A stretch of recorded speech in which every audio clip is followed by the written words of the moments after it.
Selamat datang di channel Indah Kirana, channel tentang alur cerita anime Donghua. Yang suka dengan alur ceritanya, jangan lupa subscribe ya guys, biar gak ketinggalan alur cerita menarik selanjutnya. Tanpa banyak bicara lagi, mari dengarkan alur ceritanya. Semoga terhibur. Bab ke-56, Xiaoyan dan Guyu berdiri dengan tenang di puncak gunung. Mereka melihat ke langit seolah sedang melihat sesuatu. Tiba-tiba, Xiaoyan menyipitkan matanya dan memiringkan kepalanya ke kanan. Pada saat yang sama, dia merentangkan tangannya di depan matanya. Beberapa menit kemudian, Xiaoyan menoleh. Dia membuka matanya dan melihat ke langit. Namun, dia mengerutkan kening dan mengeluarkan suara kejutan yang lembut. Matanya menyapu sekeliling. Tetapi pada akhirnya, dia masih tidak dapat menemukan apapun. Xiaoyan semakin mengerutkan kening. Dia kemudian melihat ke arah Guyu di sampingnya dan bertanya, "Elder Gu, apakah kamu melihat sesuatu?" Untuk memutar kepalanya, dia tidak melihat apa yang terjadi setelah itu. Setidaknya, itulah yang dilihat Xiaoyan. Ketika Guyu mendengar ini, dia menggerakkan jarinya ke bawah lengan bajunya. Sebuah cahaya melintas di langit dan menghilang ke dalam kehampaan. Saat itu siang hari. Bahkan Xiaoyan tidak menyadarinya. Ekspresi Guyu tidak berubah. Dia memandang Xiaoyan dan kemudian ke cakrawala. Dia sedikit mengernyit. Setelah beberapa saat, dia menatap Xiaoyan dan menggelengkan kepalanya tak berdaya. Ekspresi Xiaoyan segera menjadi agak khawatir saat melihat ini. Dia bergumam pelan di mulutnya. Bagaimana ini bisa terjadi? Bahkan kamu, Penatua Bone, tidak menyadarinya. Ekspresi Guyu sedikit berubah saat mendengar ini. Namun, dia masih menjawab tanpa daya. Tidak mungkin, tidak ada yang bisa kulakukan. Jika tebakanku benar, apa yang Heian temui sebelumnya seharusnya adalah badai spasial. Selain petir kekosongan ilahi, aku tidak dapat melakukannya, menemukannya. Batalkan petir ilahi. Apakah Anda berbicara tentang petir hitam surgawi? Guyu mengangguk dan melanjutkan.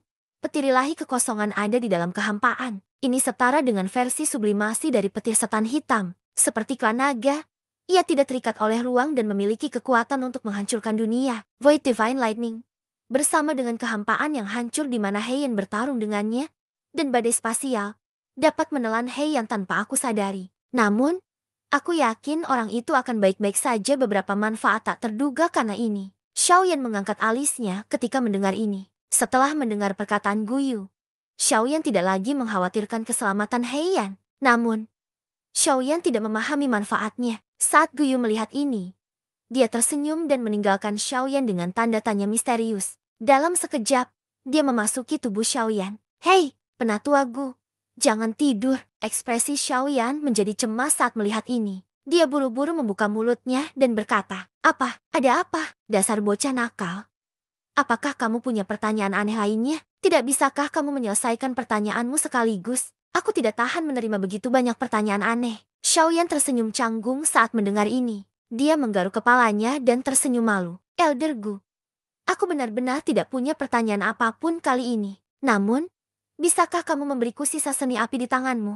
"Oh, mengapa kamu tidak mengatakannya sebelumnya? Kalau tidak, aku akan memberikannya padamu." Xiaoyan merasa tidak berdaya. Orang tua ini dengan jelas mengatakan bahwa Xiaoyan terlalu lemah dan belum menstabilkan tubuhnya. Dia menyalahkan Xiaoyan. Guyu berkata dengan santai. Xiaoyan merasakan suara mendengung di kepalanya. Matanya menjadi sedikit kacau. Xiaoyan dengan cepat menggigit ujung lidahnya. Rasa sakitnya langsung menyebar ke seluruh tubuhnya. Xiaoyan gemetar dan terbangun. Pikiran Xiaoyan bergetar. Keringat dingin muncul di dahinya. Dan matanya dipenuhi ketakutan. Serangan sebelumnya benar-benar membuat Xiaoyan ketakutan. Tidak heran Guyu mengatakan bahwa fondasinya tidak stabil dan dia harus menstabilkan tubuhnya terlebih dahulu. Berdasarkan jumlah informasi yang Guyu kirimkan, jika kekuatan Xiaoyan belum menembus ke puncak Kaisar Bela Diri setengah bintang 2, kemungkinan besar serangan Guyu sebelumnya sudah cukup untuk menghancurkan kesadarannya. Pada saat itu, sebelum Xiaoyan menghadapi bahaya apapun, dia akan dibunuh oleh Guyu. Xiaoyan duduk bersila di tanah. Kekuatan jiwanya berkumpul di atas kepalanya. Pada saat ini, teratai api merah ada di pikiran Xiaoyan. Itu memancarkan gelombang panas terik, memanggang kekuatan jiwa Xiaoyan. Kekuatan jiwa Xiaoyan juga mengelilingi teratai api, membungkusnya dengan penghalang jiwa. Dia melakukan yang terbaik untuk mendekati teratai api, mencoba menggabungkannya dengan tubuhnya. Suara cici terdengar di benak Xiaoyan. Kekuatan jiwa yang mengelilingi teratai api juga sedikit tersebar. Hal ini menyebabkan wajah Xiaoyan memerah dalam beberapa tarikan napas. Ekspresinya tegang, dan urat di dahinya menonjol. Gelombang raungan menyakitkan keluar dari tenggorokannya. Xiaoyan mengatupkan giginya erat-erat. Wajahnya berubah bentuk, dan tinjunya terkepal erat. Butir-butir keringat sebesar kacang kedelai terus mengucur dari keningnya. Pakaiannya benar-benar basah oleh keringat.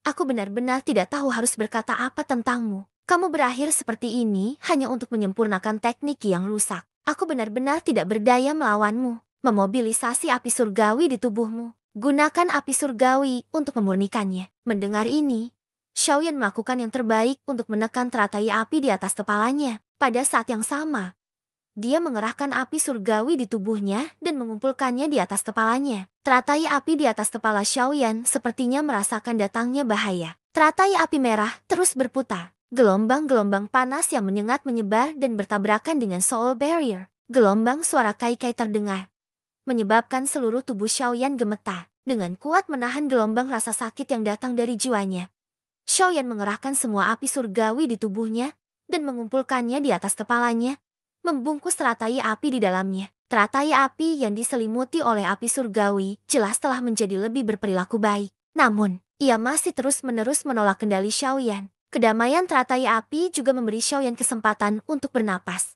menghirup dalam-dalam udara panas yang menyengat di sekelilingnya.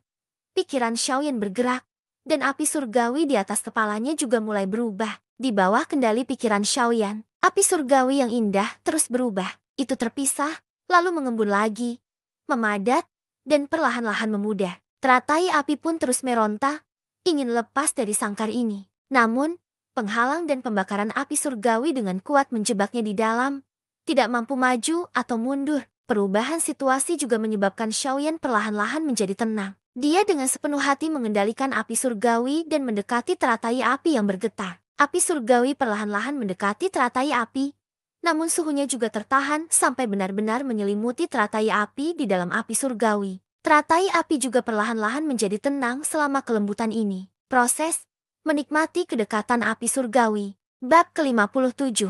Api surgawi perlahan mendekat dan mengeluarkan panas yang hangat. Setelah hampir 2 jam, api surgawi melilit teratai. Teratai api akhirnya terbungkus seluruhnya oleh api surgawi. Faktanya, api surgawi bahkan telah bergabung dengannya, mengubahnya menjadi teratai berwarna-warni. Di bawah pengamatan kekuatan spiritual Xiaoyan, teratai api telah menjadi bagian dari api surgawi miliknya. Teratai api yang ganas dari sebelumnya telah menghilang. Yang tersisa hanyalah sebuah karya seni yang diaglomerasi dari api surgawi, menyebabkan seseorang merasakan keindahan. Sudut mulut Xiaoyan melengkung menjadi senyuman yang nyaman. Dengan pikiran, teratai api yang telah menyatu dengan api surgawi sedikit bergetar. Dengan keras, benda itu meledak menjadi titik cahaya kecil yang tak terhitung jumlahnya. Api surgawi menyebar dan membentuk 3 jaring besar. Jaring ini memisahkan titik cahaya menjadi 3 bagian dan menyempurnakannya secara terpisah. Guyu tidak mengatakan apapun. Dia diam-diam mengamati setiap tindakan Xiaoyan. Segel di tangan Xiaoyan berubah.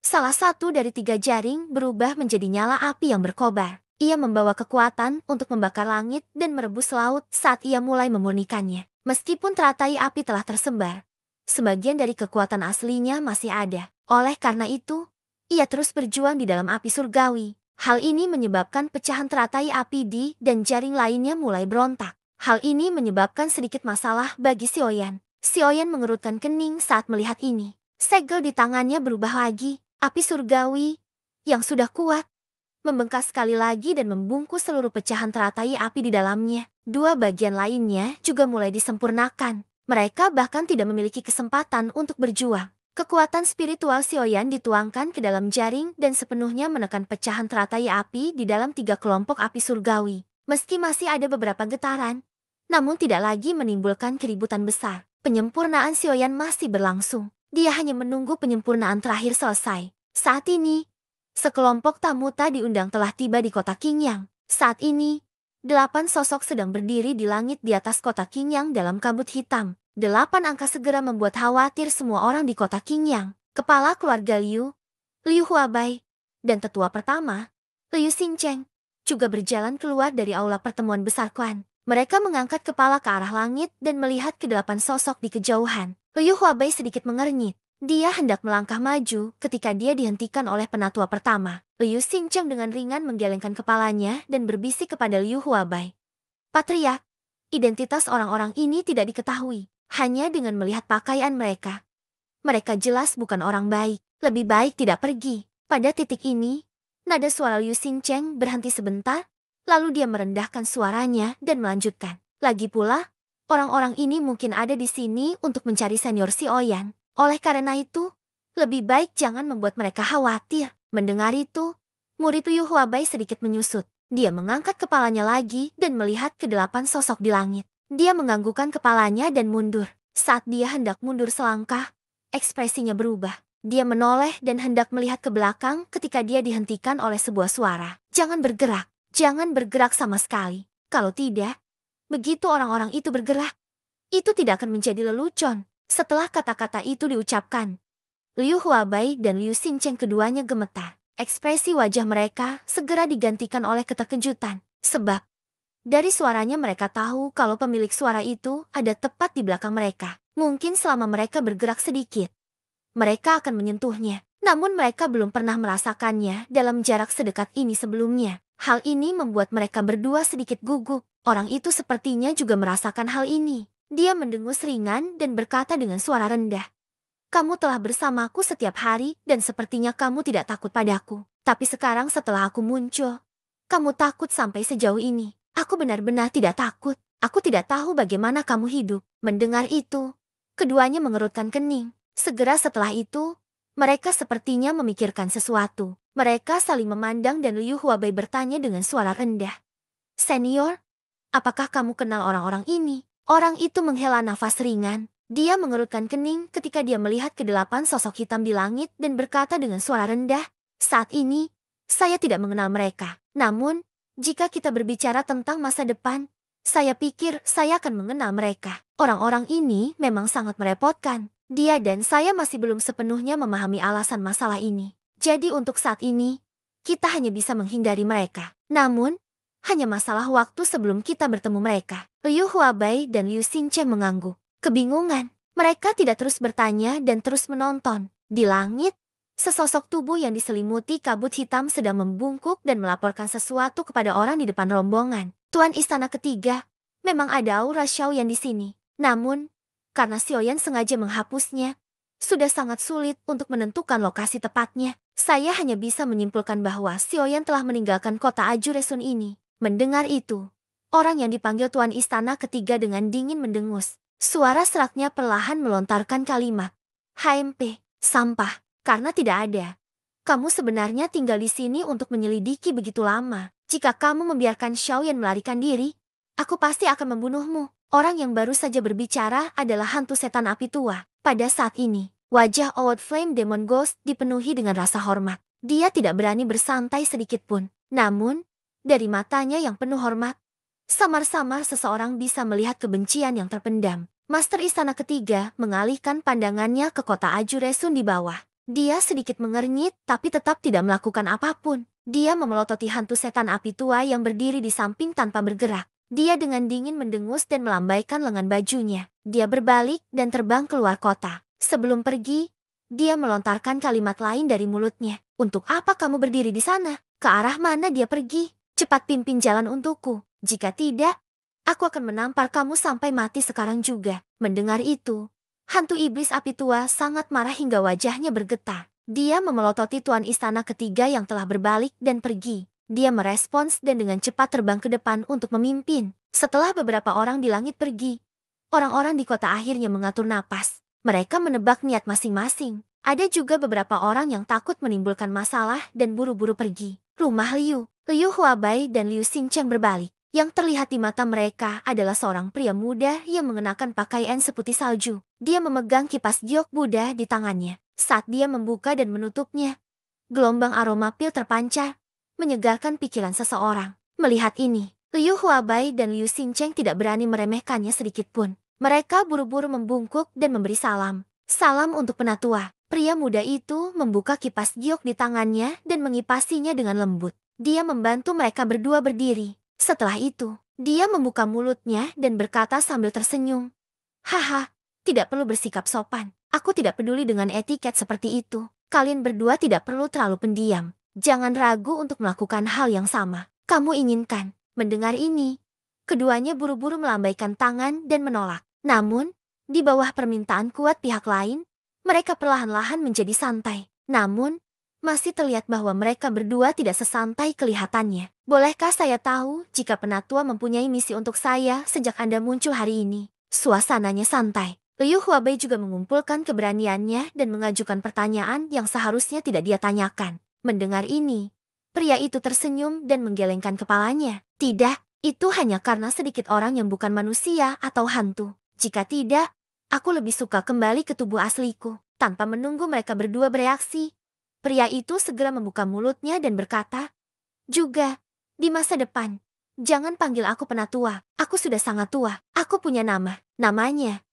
Baiwa. Nanti, kamu bisa memanggilku dengan namaku. Kalau memang tidak bisa, kamu juga bisa memanggilku Kakak Bai. Mendengar ini, mereka berdua saling berpandangan. Wajah mereka dipenuhi ketidakberdayaan. Segera setelah itu, mereka melihat ke arah Baiwa dan menganggukkan kepala. Mereka tidak mengatakan apapun lagi. Bab ke-58. Gabung. Segel di tangan Xiaoyan berubah saat dia berteriak keras di dalam hatinya. Segera, segel di tangannya tiba-tiba mengeras dan mengendalikan sirkulasi api surgawi di tubuhnya. Api surgawi di tubuhnya mengikuti beberapa saluran yang belum pernah dilaluinya sebelumnya dan akhirnya kembali ke rute perjalanan. Metode Ki Mantra Api. Setelah itu, untuk beberapa alasan yang tidak diketahui, sekali lagi menyimpang dari rute metode Ki Mantra Api. Namun meski begitu, menurut akal sehat, ketidaknyamanan pada tubuh akibat peredaran metode Ki dan pembalikan energi vital tidak terjadi. Sungguh sangat aneh. Tentu saja ini hanya berlaku bagi mereka yang belum mengetahuinya. Xiaoyan secara alami tidak akan merasa aneh dengan hal ini.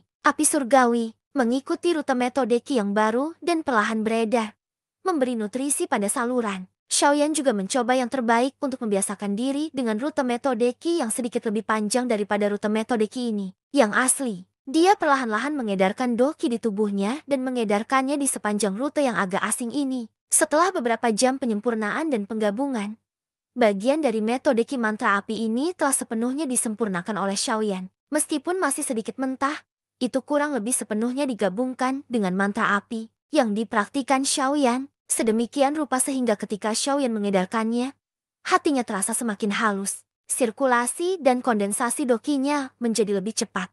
Hal ini juga menyebabkan Xiaoyan merasa cukup bahagia di hatinya. Metode Ki adalah dasar dari kultivasi. Dengan metode Ki yang baik, kultivasi seseorang secara alami akan menjadi lebih cepat. Peningkatan kultivasi seseorang secara alami akan menjadi lebih cepat dan lebih solid. Dengan cara ini, seseorang secara alami akan lebih percaya diri ketika menghadapi musuh di masa depan. Haha, lumayan. Untuk bisa menggabungkan dan menyempurnakannya sepenuhnya dalam waktu sesingkat itu, bisa dibilang lumayan. Menurut kecepatan sirkulasi dan kecepatan budidaya mantra api saat ini, memang telah mencapai tingkat metode Ki kelas manusia. Namun sayangnya, metode Ki ini belum lengkap. Oleh karena itu, sepertinya Anda masih perlu waktu untuk membiasakan diri. Xiaoyan mengangguk dan tersenyum tetapi tidak mengatakan apapun. Dia akan melakukan apapun yang diatur oleh Kaisar Kuno Taushi. Meskipun dia, Xiaoyan, bukanlah tipe orang yang akan dimanipulasi oleh orang lain, Kaisar Kuno Taushi pasti tidak akan menyakitinya. Terlebih lagi, dia memang membutuhkan kekuatan sekarang. Dengan Kaisar Kuno Taushi yang membukakan jalan untuknya, hal itu memang memungkinkan dia menghindari banyak jalan memutar. Mereka berdua mengobrol sebentar sebelum Xiaoyan memasuki mode latihannya dan mulai berlatih. Keesokan harinya, di puncak gunung, sinar cahaya pagi melesat dari cakrawala dan menyinari wajah halus dan tampan Xiaoyan. Mata tertutup Xiaoyan perlahan terbuka dan dia keluar dari mode latihannya. Dia menyipitkan matanya dan menyaksikan fajar di cakrawala. Beberapa hari kemudian, 8 sosok berdiri di puncak gunung. Setelah menyelidiki beberapa saat, salah satu dari mereka mengangguk dan berkata dengan hormat kepada orang di sampingnya. Benar, Saudara Li, melapor kepada kepala aula ketiga. Ini adalah tempat di mana Xiaoyan tinggal. Kalau aku tidak salah, dia seharusnya hanya meninggalkan tempat ini selama beberapa hari. Dengan kecepatan kami, kemungkinan besar kami akan segera menyusulnya. Tuan Istana Ketiga mengangguk ketika mendengar ini. Dia melihat ke arah Xiaoyan pergi dan merenung sejenak sebelum membuka mulutnya. Arah ini menuju kota kuno Savage. Xiaoyan akan meninggalkan wilayah selatan. Tuan Istana Ketiga berhenti sejenak sebelum tertawa dingin. Kamu pikir kamu akan baik-baik saja setelah meninggalkan wilayah selatan? Ketua istana ketiga mengangkat tangan kanannya dengan lembut sebelum melambaikannya dengan kuat. Pada saat yang sama, dia berteriak, "Ayo pergi. Kita harus menyusul Xiaoyan dalam waktu 3 hari dan tidak membiarkan dia meninggalkan wilayah selatan." Semua orang merespons. Setelah itu, mereka terbang ke arah yang ditinggalkan Xiaoyan. 2 hari kemudian, di kota Desolation, Xiaoyan duduk di meja dekat jendela di lantai dan sebuah restoran. Menyesap teh di tangannya, dia tersenyum dan bangkit untuk pergi. Suara guyu tiba-tiba terdengar, menyebabkan Xiaoyan mengerutkan kening tanpa sadar. Dia duduk lagi. "Tunggu. Menurutku kamu tidak perlu pergi. Sebentar lagi akan ada pertunjukan bagus untuk ditonton." Xiaoyan mengerutkan kening dan bertanya pada guyu di dalam hatinya, "Gu tua, apa yang kamu lakukan? Berarti, haha. Sepertinya grup yang kalian tunggu sudah tiba. Aku bisa merasakan bahwa ada 8 orang setengah kaisar yang sedang menuju dari arah asalmu. Saya pikir tidak akan lama sebelum kita mencapai tempat ini." Xiaoyan mengerutkan kening saat mendengar ini. Dia mengangkat matanya untuk melihat ke langit jauh di luar jendela dan bertanya dengan lemah, "Pak Tua, seperti apa kekuatan mereka?" "Haha, sepertinya mereka bertekad untuk menjatuhkanmu." Saat kata-kata ini diucapkan, ekspresi Xiaoyan segera menjadi serius. Namun, dia masih terus mendengarkan dengan tenang. "Kekuatan mereka secara keseluruhan memang cukup memberi tekanan bagimu. Yang terkuat di antara mereka adalah Kaisar setengah bintang 7. Berikutnya adalah 2 Kaisar setengah bintang 4 dan 5 Kaisar setengah bintang 1. Setengah Kaisar." Xiaoyan tidak mengatakan apapun. Dia mengangguk dalam diam untuk menunjukkan bahwa dia mengerti. Kemudian, sosoknya bergerak dan menghilang dari restoran. Saat berikutnya, sosok berpakaian putih tiba-tiba muncul di langit. Semua orang di tanah mengangkat kepala untuk melihat ke langit dengan rasa ingin tahu di wajah mereka. Xiaoyan meletakkan tangannya di belakang punggungnya. Matanya terpejam dan wajahnya tanpa ekspresi. Dia berdiri dengan tenang di langit, menunggu kedatangan mereka. Setelah beberapa saat, beberapa titik hitam yang samar-samar terlihat muncul di langit jauh di depan mata semua orang. Dalam waktu singkat, mereka tiba dalam jarak 100 kaki dari Xiaoyan. "CK. Xiaoyan, aku pernah mendengar namamu seperti Guntur. Kami telah menunggu dengan getir selama 10 tahun. Sekarang, kamu akhirnya muncul." Xiaoyan mengerutkan kening dan perlahan membuka matanya. Matanya menyipit menjadi garis hitam saat dia melihat orang yang berbicara. Namun, dia masih tersenyum dan bertanya, "Menungguku? Haha, aku belum pernah bertemu satupun di antara kalian sebelumnya. Mengapa kamu menungguku mengatakan hal seperti itu?" CK. Sepertinya Tuan Xiaoyan masih tidak melakukannya. Tidak mengerti banyak hal. "Kalau begitu, Tuan Xiaoyan, silakan kembali bersama kami. Tuanku secara pribadi akan menjelaskannya kepadamu." Saya yakin Tuan Xiaoyan akan memahami alasan di balik ini. Bibir Xiaoyan melengkung ke atas saat mendengar itu. Dia tertawa mengejek dan berkata dengan ekspresi mengejek di matanya, "Haha, maafkan aku. Aku suka bersama orang-orang. Aku benar-benar tidak bisa bergaul dengan orang-orang sepertimu yang bukan manusia atau hantu." Mata kepala aula ketiga tiba-tiba menjadi tajam ketika mendengar ini. Matanya dipenuhi dengan niat membunuh saat dia melihat Xiaoyan. Butuh waktu lama sebelum dia perlahan membuka mulutnya dan berkata, setelah beberapa saat, dia perlahan berkata, "Sepertinya kamu tidak mau ikut dengan kami. Kalau begitu, jangan salahkan aku karena bersikap kasar. Kalian semua, serang. Selama Anda tidak membiarkannya mati, tidak ada hal lain yang penting." Sebelum guru aula ketiga selesai berbicara, 7 orang di belakangnya bergerak dan menyerang Xiaoyan. Pertempuran hebat akan segera terjadi. Bab ke-59. Xiaoyan memandangi 7 kelompok kabut hitam yang mengelilinginya dan mengerutkan kening. Ekspresi serius melintas di wajahnya. Xiaoyan menyipitkan matanya. Dia melihat ke arah master aula ketiga lagi dan berkata, "Sepertinya tidak ada permusuhan di antara kita. Terlebih lagi, ini juga pertama kalinya aku ke sini. Meskipun aku melukai hantu iblis api tua hari itu, aku tidak melakukannya apapun padanya." Mendengar ini, ekspresi hantu iblis api tua langsung menjadi ganas. Matanya menatap Xiaoyan seolah-olah hendak meludahkan api. Xiaoyan, jika kamu tidak menyerangku secara diam-diam, bagaimana mungkin aku bisa melakukannya telah terluka olehmu? Xiaoyan, ambil telapak tangan dariku." Sebelum suaranya terdengar, hantu iblis api tua sudah gelisah. Tanpa menunggu perintah guru aula ketiga, dia mengeluarkan teriakan yang meledak-ledak. Tubuhnya bergerak dan dia melempar telapak tangan pada Xiaoyan. Melihat ini, wajah Xiaoyan menunjukkan senyuman dingin. Lengan kanannya melambai di depannya. Setelah itu, Tangannya tiba-tiba mengepal. Pada saat yang sama, api surgawi di tubuhnya melonjak keluar dari permukaan tubuhnya dan menutupi seluruh tubuhnya. Pada saat ini, Xiaoyan tampaknya telah sepenuhnya berubah menjadi manusia api yang berwarna-warni dan cantik, diselubungi oleh api surgawi.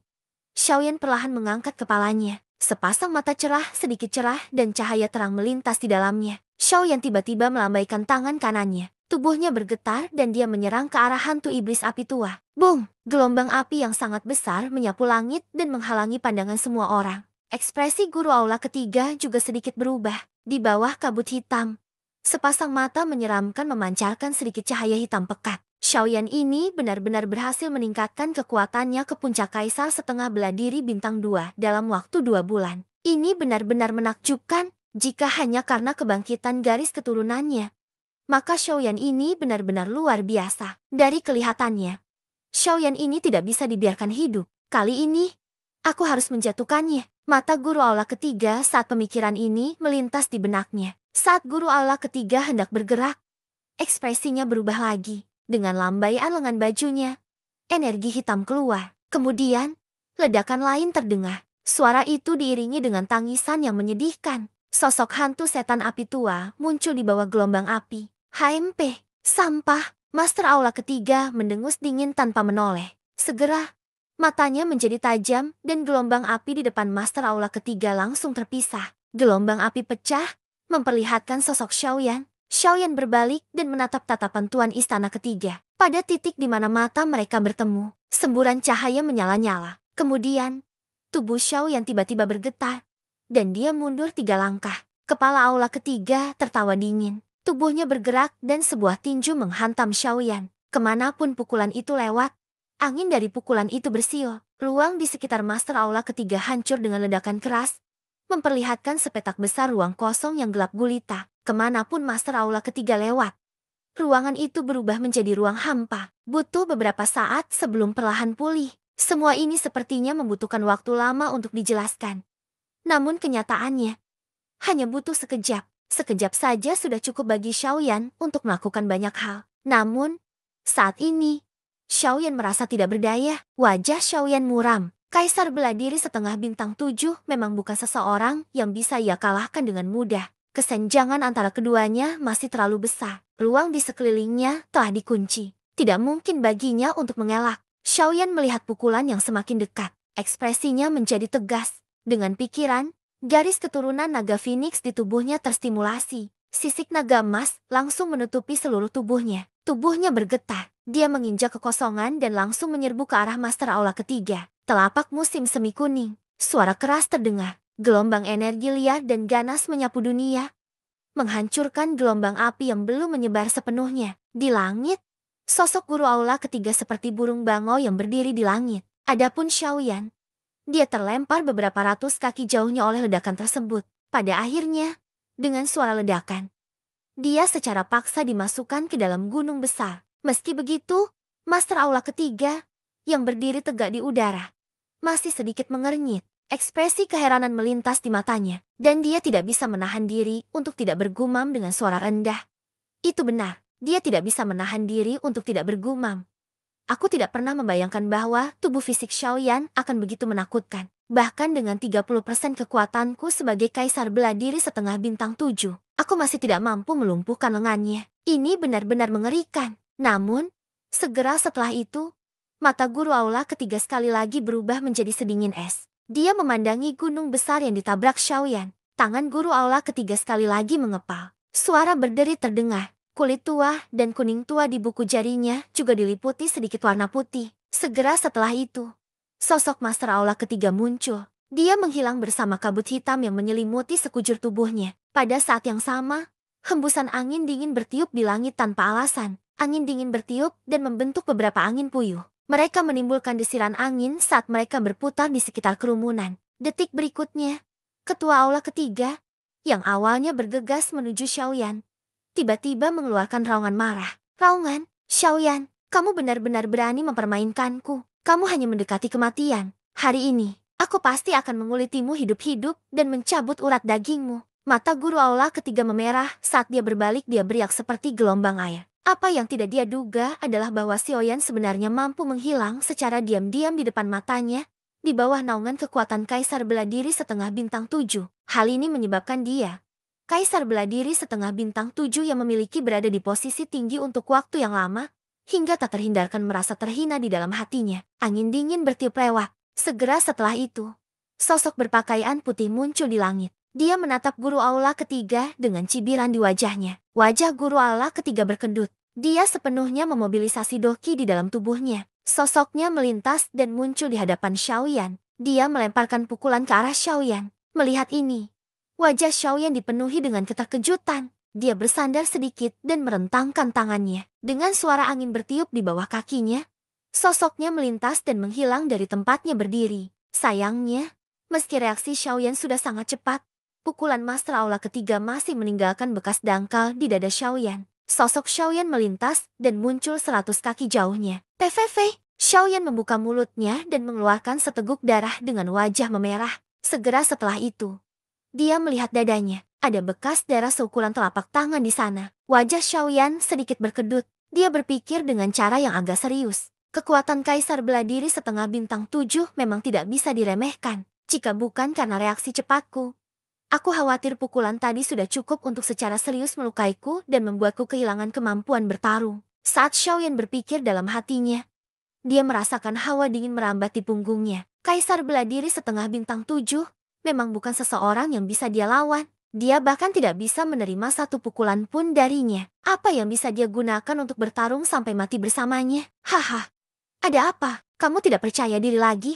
Bukankah kamu masih memiliki keterampilan do peringkat manusia? Apakah kamu masih takut padanya? Bab ke-60. Xiaoyan mengangkat alisnya saat mendengar ini. Dia sedikit mengernyit karena terkejut. Dia melirik ke arah Master Aula ketiga di kejauhan dan bertanya pada Guyu di dalam hatinya. Gutua, aku bisa mengerti kenapa kamu mengatakan bahwa aku memiliki teknik do kelas manusia. Kamu telah mengatakan di Istana Tenang Tulang bahwa kekuatan dari reinkarnasi Buddha Marah telah mencapai tingkat teknik do kelas manusia. Namun, apakah ini ada hubungannya dengan rasa takutmu pada guru aula ketiga? Atau apakah kamu ingin aku mengandalkan teknik do kelas manusia untuk bertarung dengan Ban Emperor Bintang 7? Guyu tersedak ketika pertanyaan ini muncul di hati Xiaoyan. Dia terbatuk beberapa kali sebelum perlahan berhenti. Xiaoyan sepertinya menyadari bahwa dia telah salah paham. Tapi dia tidak melanjutkan bertanya. Ini karena dia tahu bahwa Guyu akan memberitahunya jawabannya. Seperti yang diharapkan, Gu Anda akhirnya membuka mulutnya beberapa saat kemudian. Kamu, jika bukan karena lelaki tua ini ada di sini untuk mendengar kamu mengucapkan kata-kata ini, aku takut bahkan orang sembarangan pun akan marah sampai ke titik asap. Keluar dari 7 lubang mereka setelah mendengarmu mengucapkan kata-kata yang tak tertahankan. Xiaoyan mengedipkan matanya. Sepertinya dia merasakan bahwa teknik do kelas manusia ini tidak biasa. Namun, dia terus menatap Master Aula ketiga dengan ekspresi tenang. Xiaoyan santai ketika dia melihat Master Aula ketiga sedang menatapnya dengan ekspresi ragu. Meskipun teknik do kelas manusia adalah kelas terendah di antara teknik do kelas Tian, pengembangan teknik do kelas manusia adalah yang paling banyak, tak terukur di antara teknik do kelas Tian. Sedangkan untuk teknik Tian kelas do, ini hanya istilah umum. Orang suci roh kelas 4 manusia disebut teknik do kelas Tian. Orang suci roh kelas 4 Tian disebut teknik do kelas Tian. Orang suci roh kelas 4 Tian disebut teknik di kelas do. Ini juga merupakan klasifikasi teknik do yang dikuasai oleh masing-masing individu. Itu sangat biasa. Adapun pengembangan teknik do kelas manusia, karena teknik do kelas manusia adalah yang paling mudah untuk dipraktikkan dan juga paling mudah dipahami di antara teknik do kelas Tian. Ketika teknik do kelas manusia dipraktikkan pada tingkat yang tinggi, akan ada gambaran ilusi dari orang yang menciptakannya. Hal ini akan memungkinkan praktisi untuk mengendalikannya dengan lebih mudah. Karena sosok ilusi inilah, seorang praktisi dapat memiliki kesempatan untuk memahami kedalaman di dalamnya dan meningkatkan fondasi teknik do. Bahkan ada kesempatan untuk menciptakan teknik do kelas Ling. Kekuatan teknik do kelas manusia secara alami sangat kuat. Mari kita gunakan Anda sebagai contoh. Jika kamu menggunakan teknik do kelas manusia untuk menghadapi Master Aula ketiga ini, kamu akan bisa melukainya secara serius dalam satu gerakan. Kamu juga harus memahami bahwa teknik do kelas manusia tidak sesederhana itu. Terlebih lagi, manusia itu teknik kelas do milikmu adalah sesuatu yang kamu buat sendiri. Dari sudut pandang ini, kekuatannya seharusnya sedikit lebih kuat. Jadi kamu bisa tenang dan pergi. Kata-katanya sangat panjang melihat Xiaoyan dan kepala aula ketiga.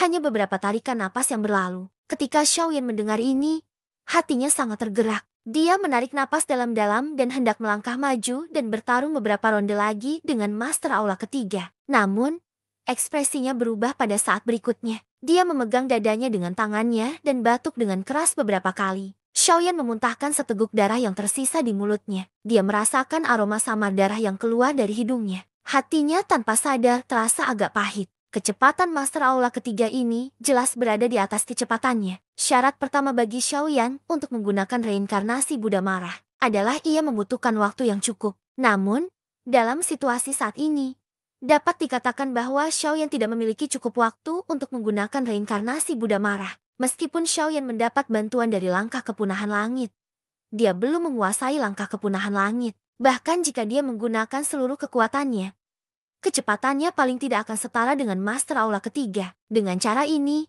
selain hantu iblis api tua dan yang lain yang menonton dari samping, kemungkinan besar dia akan melakukannya. Tidak memiliki kesempatan untuk menggunakan reinkarnasi Buddha marah. Ketika Xiaoyan memikirkan hal ini di dalam hatinya, alisnya terkatup rapat. Kedua matanya menyapu sekelilingnya, mencari cara untuk melarikan diri. Setelah merenung sejenak, Xiaoyan mengambil keputusan. Karena tidak ada cara lain untuk bertahan hidup, dia hanya bisa memaksakan diri untuk keluar. Mata Xiaoyan tiba-tiba menjadi dingin. Master aula ketiga mengangkat alisnya sedikit dan tertawa dingin. Dia menyilangkan tangannya di depan dadanya dan menatap Xiaoyan dengan mata penuh rasa jijik. Tubuh Xiaoyan bergerak. Angin puyuh terbentuk di bawah kakinya saat dia diam-diam menghilang ke dalam kehampaan. Master aula ketiga tertawa dingin. Kedua tangannya terkepal erat. Tubuhnya bergerak dan muncul di suatu tempat tertentu dalam kehampaan. Dia mengayunkan tinjunya yang besar, yang membawa kekuatan angin yang membara, dan dengan keras menghantam ruang di depannya. Bang! Terdengar suara teredam.